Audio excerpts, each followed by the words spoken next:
لا إله إلا الله محمد رسول Bismillahirrahmanirrahim. Assalamualaikum warahmatullahi wabarakatuh. Alhamdulillahilladzi ja'ala ramadhana syahral mubarakah kutiba fihi siyamu unzila fihi al-Qur'an hudal linnasi wa bayyinatin minal huda wal furqan. Allahumma salli wa sallim ala sayyidina Muhammadin wa ala alihi wa ashabihi sabiqina bil iman, amma ba'du. Jamaah salat subuh, jamaah majelis ta'lim, jamaah majelis ilmu, jamaah i'tikaf rahimani wa rahimakumullah. Mudah-mudahan Allah merahmatiku dan merahmati kita semuanya, amin ya rabbal alamin. Puji syukur dan panjatkan kehadirat Allah Subhanahu wa taala. Shalawat salam semoga senantiasa Allah limpah curahkan kehadiran baginda insan pilihan Nabi Muhammad sallallahu alaihi wa alihi wasallam. Wa salli wa sallim wa barik alaihi. Alhamdulillah, baru saja kita laksanakan kegiatan i'tikaf di malam hari, yaitu malam ganjil, malam 27 pagi hari ini 27 Ramadan 1444 Hijriah. Rasul menyampaikan berkaitan, nanti kita kaitkan dengan perbekalan untuk kita menyelesaikan sisa-sisa akhir Ramadan kita tahun ini. Rasul menyampaikan, at-tawadhu la yazidul abda illa rif'ah, fatawadhu yarfa'akumullah. Wal afu la yazidul abda illa izzan, fa'fu yu'izzakumullah. Was sadaqah la tazidul abda illa kasrah, fatasaddaqu yarhamukumullah. Jamaah sekalian, ada 3 hal yang Rasul sampaikan. Di antara keutamaan memberi maaf. Sebentar lagi kita akan sampai pada akhir Ramadan, sampai pada hari raya Idul Fitri. Beliau sampaikan, at-tawadhu la yazidul amda illa rif'ah. Orang yang tawadhu itu orang yang rendah diri di hadapan Allah, rendah hati di hadapan sesama manusia, sama makhluknya Allah. Tidak akan menambah kepada seorang hamba illa rif'ah, kecuali keluhuran. Rasul menyampaikan begini karena orang yang tawadhu itu justru akan Allah angkat derajatnya. Bisa jadi derajat dalam keluarganya, bisa jadi derajat dalam pekerjaannya, dalam bermasyarakatnya, bisa jadi derajat sebagai kemanusiaannya, bisa jadi derajat nanti di hadapan Allah Subhanahu wa taala dan di akhirat kelak. Yang kedua, wal afwu la yazidul abda illa izzan. Dan memaafkan tidak akan menambah kepada seorang hamba illa izzan, kecuali izzan, ketinggian derajat di hadapan Allah Subhanahu wa taala, kemuliaan. Orang yang gampang dan mudah memaafkan, hakikatnya memaafkan ini sudah menghapus kesalahan-kesalahan yang telah lalu. Kita mungkin barangkali pernah bermasalah, namanya kita hidup sebagai makhluk sosial, baik bermasalah dengan siapapun yang kita jumpai, yang kita kawani, yang kita bergaul dengannya. Maka memaafkan ini Rasul janjikan bahwasanya la yazidul abda illa izzan. Siapapun orangnya yang mampu memaafkan kesalahan orang lain. Salah itu bukan berarti kita memaafkan terus kita tidak bisa melupakan. Biasanya kan kayak gitu, saya maafkan tapi saya tidak bisa melupakan. Kalau memang sudah memaafkan, harusnya sudah melupakan, sudah memberikan maaf, sudah melupakan, dan sudah membuka lembaran baru. Ini namanya maaf. Kan makanya disampaikan mohon maaf lahir dan batin. Maaf lahiriahnya dan juga maaf batiniahnya tidak lagi membuka kesalahan-kesalahan yang dulu pernah dilakukan.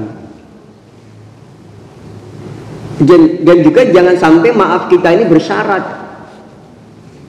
Kita seringkali memaafkan orang tapi bersyarat. Sampai kita bilang jangan ulangi lagi ya. Itu tuh syarat taubat untuk seorang hamba kepada Allah.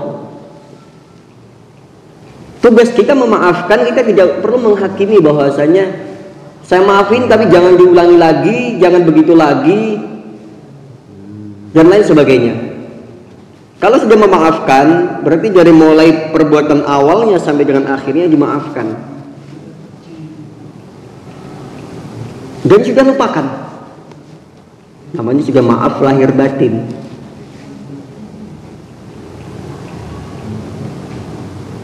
Saya teringat sebuah kisah Ibnu Abbas suatu ketika pernah rumahnya ini kemasukan maling, Pak. Beliau itu ada sebagian dirham dan dinarnya ini kemalingan. Beliau tidak lapor ke aparat keamanan dan juga tidak menyebarluaskan berita tentang hal yang terjadi di rumahnya. Padahal itu adalah harta yang beliau miliki untuk keperluan hajat hidupnya. Beliau yang sampaikan begini, dibalas doa oleh beliau, ya Allah, kalau seandainya seseorang yang mengambil hartaku ini karena darurat untuk menafkahi keluarganya yang dalam kondisi darurat, maka maafkanlah dia ya Allah, saya ikhlaskan. Dan kalau memang ini profesinya, kerjaannya nyolong, mudah-mudahan ini akhir daripada kemaksiatan yang dia lakukan. Nggak mengutuk, Pak. Padahal yang hilang lumayan dengan nilai dinar dan dirham. Beliau balas dengan doa. Kalau seandainya memang darurat, saya halalkan ya Allah dan minta ikhlasnya ya Allah, maafkanlah dia, ampuni dia. Kalau memang ini profesinya ya Allah, profesi dosa itu, maka beliau bilang mudah-mudahan ini akhir daripada profesi yang dosa terakhir yang dia lakukan. Ini jamaah, betapa pemaafnya sahabat Nabi, mencontoh Nabinya itu sendiri yang sangat pemaaf beliau. Maka tidak lagi diungkit-ungkit kesalahan orang lain, yang dibuka lembaran baru, nggak diingat-ingat. Terus nanti ketemu di majelis lagi, di majelis yang lain, nggak diungkit lagi, nggak diomong sama orang lain lagi. Terkadang kita memaafkan, tapi sama orang lain ngomong sana sini. Memaafkan orang lain, tapi ngomong sana ngomong sini. Akhirnya apa? Orang tahu bahwa orang ini salah sama kita. Padahal urusannya hanya sama kita aja. Biarin urusan kita selesaikan, biar kita mintakan ampun sama Allah Subhanahu wa Ta'ala. Kita juga minta ampun sama Allah. Karena terkadang orang lain salah, kita belum tentu benar. Yang ketiga, wasodaqah, dan sedekah la tazidul abda illa kasrah. Dan sedekah tidak akan menambah kepada seorang hamba kecuali semakin banyak. Makanya dalam sepanjang sejarah tidak ada orang yang bangkrut usahanya, harta bendanya karena sebab sedekah. Nggak ada tuh orang yang sedekah itu bangkrut. Maka Rasulullah sampaikan, la tazidul abda illa kasrah. Tidak ada orang yang bersedekah itu kemudian jatuh rugi, bangkrut akibat sedekah. Contoh misalkan ini sebuah perusahaan ini dinyatakan pailit karena banyaknya sedekah, nggak ada sejarahnya dan lain sebagainya. Itu orang jatuh miskin karena hartanya disedekahkan semuanya. Ya, sedekah yang pertama juga bukan harus dengan harta. yang punya tenaga sedekah dengan tenaganya, yang punya ide, gagasan dan lain sebagainya sumbang pikiran, yang punya ilmu sumbang ilmunya, sedekahkan dengan ilmunya. Minimal kalau nggak bisa itu semuanya, bisa senyum kita sedekah dengan senyum kita. Kalau masih nggak bisa banget, sedekah dengan doa kita. Minimal kita mampu dan mau mendoakan orang lain. Jangan sampai udah harta enggak, pikiran enggak, tenaga enggak, ilmu enggak, doain juga enggak. Kita sampai sekarang masih sehat, masih bisa aktivitas sampai akhir Ramadan ini. Mungkin ya, bukan mungkin lagi malah, pasti ada peran dari orang lain yang mungkin tidak terlihat. Bisa jadi kita mendapatkan doa orang-orang yang itikaf, orang di masjid tadi qiyamul lail berjamaah baca Quran, di sela-sela doanya bisa jadi, ya Allah makmurkanlah jamaah masjid At-Taubah, tanpa disebut namanya kita semuanya dapat, beserta keluarganya, anak cucunya semuanya, dan orang-orang yang semuanya yang masuk ke dalam masjid, baik yang mukim maupun yang musafir, dapat doa semuanya. Terlebih kalau nama kita disebut spesial dalam doanya, kita nggak sadar di sedekah doa kepada kita belum tentu bisa membalasnya. Nah ini jemaah sekalian, maka sedekah itu tidak akan menambah kecuali semakin banyak kebaikan yang dia dapatkan. Maka Rasulullah sampaikan, fatasaddaqu yarhamkumullah.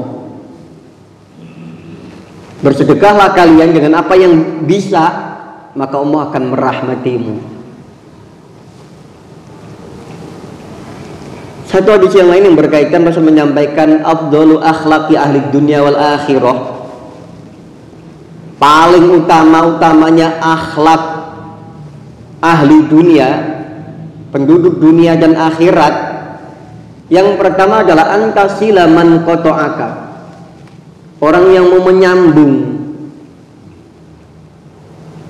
orang yang memutuskan hubungan dengan kita.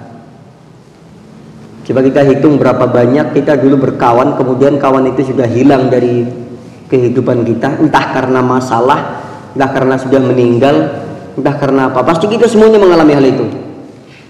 Mungkin dulu kita punya teman akrab atau keluarga yang terdekat misalkan, atau yang dulu teman menjadi saudara, kemudian sekarang hilang entah kemana, atau mungkin kita putus komunikasi, atau mereka yang memutuskan komunikasi dengan kita, memutuskan hubungan dengan kita.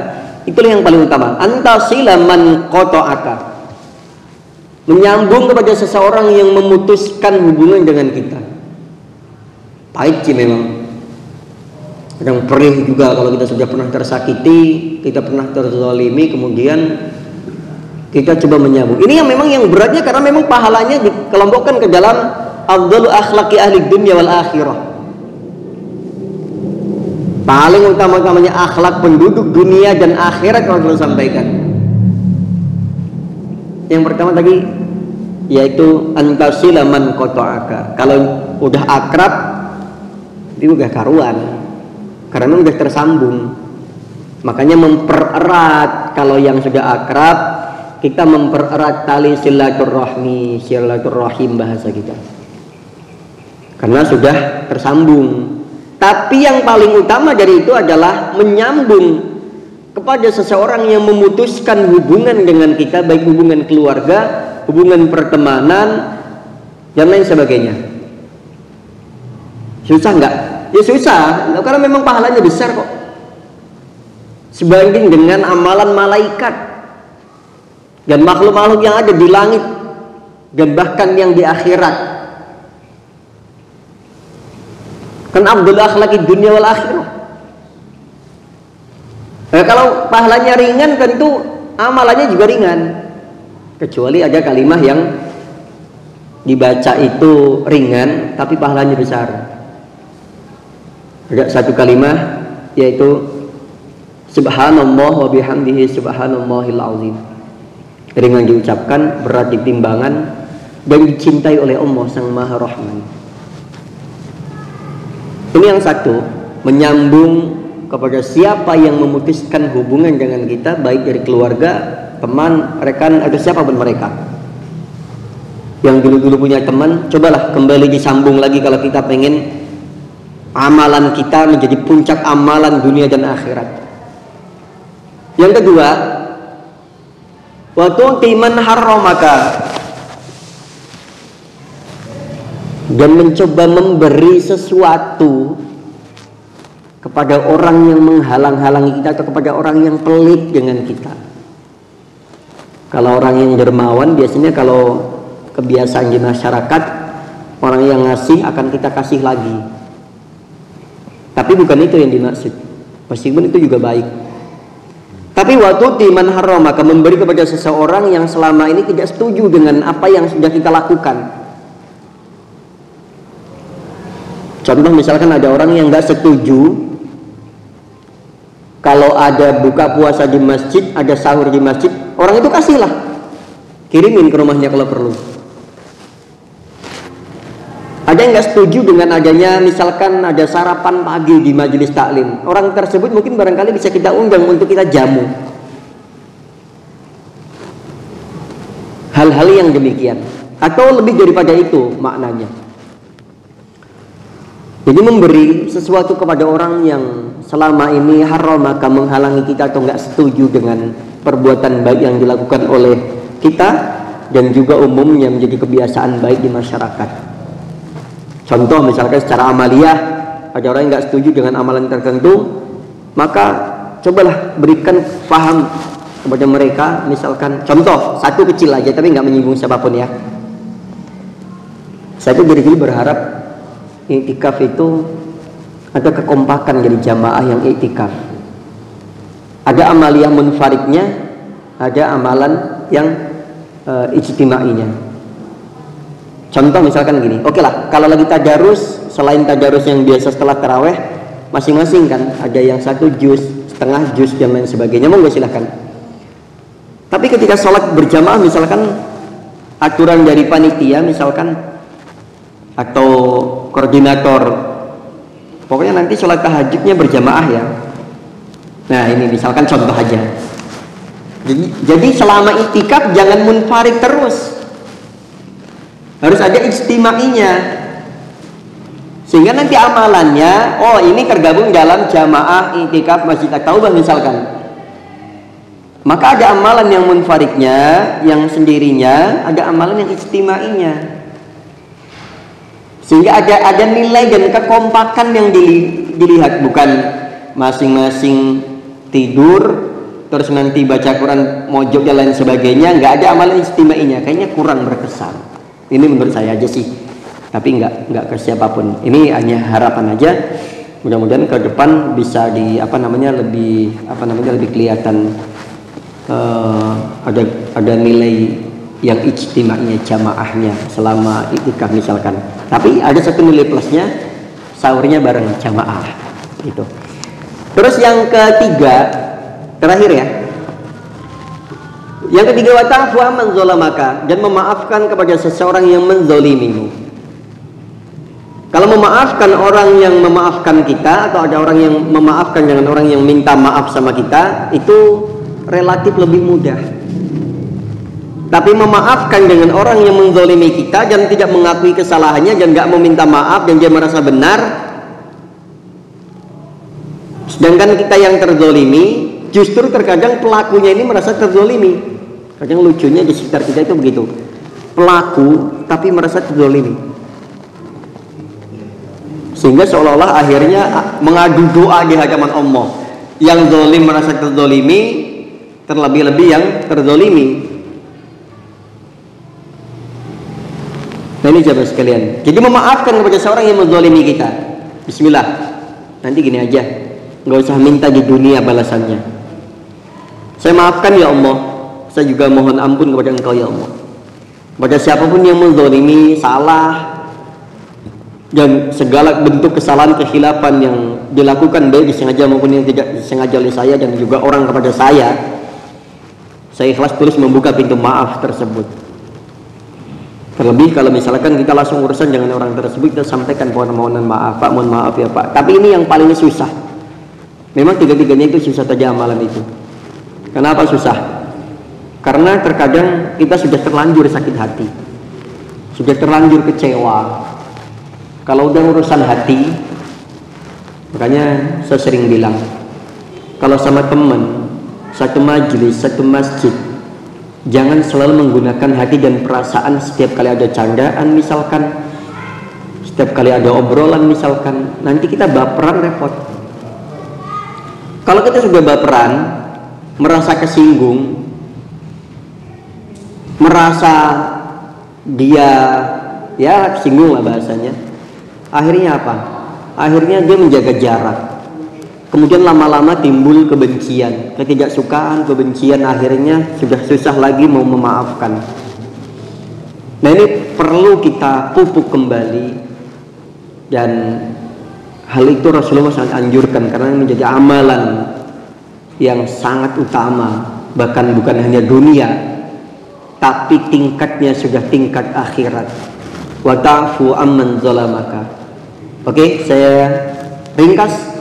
Tadi di antara amalan akhlak penduduk dunia dan akhirat adalah yang pertama, menyambung kepada seseorang yang memutuskan hubungan dengan kita, baik hubungan kekeluargaan, kekerabatan, pertemanan dan lain sebagainya, dan juga memberi sesuatu kepada orang yang menghalang-halangi, dan yang ketiga terakhir adalah memaafkan kepada orang yang menzalimi kita. Lazimnya adalah kita akan menuntut orang yang zalim kepada kita untuk minta maaf, itu pun belum tentu kita maafkan. Andai pun kita maafkan, itu belum tentu kita ikhlaskan. Maka jemaah sekalian, dari tiga itu mudah-mudahan sekurang-kurangnya ada satu atau dua yang kita amalkan dalam kehidupan kita, atau sekurang-kurangnya kalau tidak bisa menjalankan semuanya, jangan sampai ditinggalkan keseluruhannya. Kurang lebih mohon maaf. Assalamualaikum warahmatullahi wabarakatuh.